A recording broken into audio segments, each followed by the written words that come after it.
ఏడేళ్ల పసిపాపపై అత్యాచారం జరిపి దారుణంగా హత్య చేసిన ఘటనలో నిందితుడు డ్రగ్స్ స్వీకరించి ఉన్నారన్న వార్త తీవ్ర ఆందోళన కలిగిస్తుందని సిపిఎం మాజీ రాజ్యసభ సభ్యులు పెనుమలి మధు అన్నారు. తిరుపతి సిపిఎం కార్యాలయంలో బుధవారం ఆయన మీడియాతో మాట్లాడారు. 7 సంవత్సరాల బాలిక మీద అత్యాచారం జరిపి హత్య చేయడం జరిగిందన్నది ఈరోజు వార్త. రాష్ట్రంలో ప్రతిరోజు ఏదో ఒక రకంగా ఈ రకమైన అత్యాచారాలు మారక ద్రవ్యాల యొక్క ప్రభావానికి గురవుతున్నట్టుగా వార్తలు వస్తూ ఉన్నాయి. మదనపల్లిలో గంజాయి మూలంగా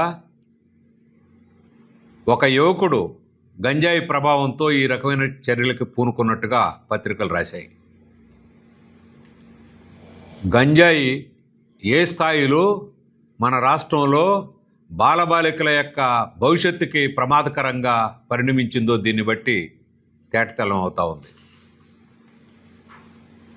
రాష్ట్ర ప్రభుత్వాలు మారుతున్నా గంజాయి మాత్రం యథేచ్ఛగా విచ్చలవిడిగా రాష్ట్రంలో అమ్మకం జరుగుతూ ఉంది. కోట్లాది మంది తల్లిదండ్రులు స్కూళ్ళల్లో తమ పిల్లలు గంజాయి బారిన ఏ రకంగా గురవుతారో అన్న ఆందోళనకి ఈరోజు గురవుతున్నారు. ఈ గంజాయి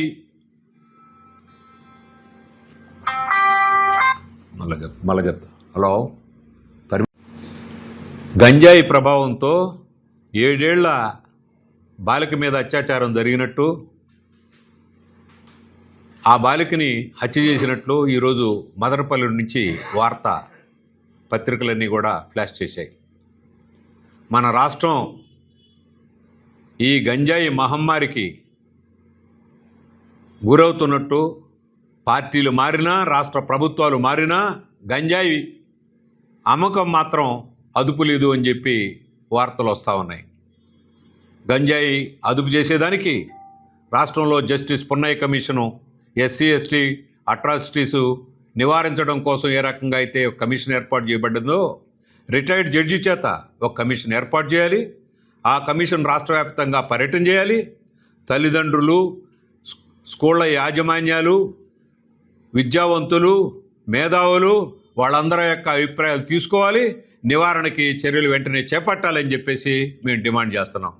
జస్టిస్ పున్నయ్య కమిషను ఇచ్చిన సిఫార్సులు లాంటి సిఫార్సులు ఈ పర్యటన అనంతరం రావాలి. ఆ రకంగా ఇది ఒక ఉద్యమంగా, ప్రజా ఉద్యమంగా రాష్ట్రంలో విద్యావంతులందరినీ సమీకరించేటువంటిదిగా, డాక్టర్లు, లాయర్లు, ఇతర ప్రముఖులు అందరినీ సమీకరిస్తే ఈరోజు ఏ రాజకీయ నాయకులైతే దీని వెనకాల ఉండి ఈ గంజాయి అమ్మకానికి కారణం అవుతుందో అవన్నీ కూడా వెలుగులోకి రావాలి. అప్పుడు మాత్రమే ఇవి అదుపు అవుతాయి.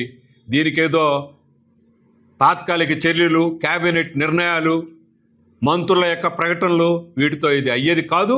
అందుకని వెంటనే ఏకసభ్య కమిషన్ ఒక రిటైర్డ్ జడ్జి చేత వెంటనే ఏర్పాటు చేయాలని చెప్పి రాష్ట్ర ప్రభుత్వానికి ఏమాత్రం చిత్తశుద్ధి ఉన్నా అలాంటి కమిషన్ వేసి తన చిత్తశుద్ధిని రుజువు చేసుకోవాలని చెప్పేసి మేము డిమాండ్ చేస్తున్నాం.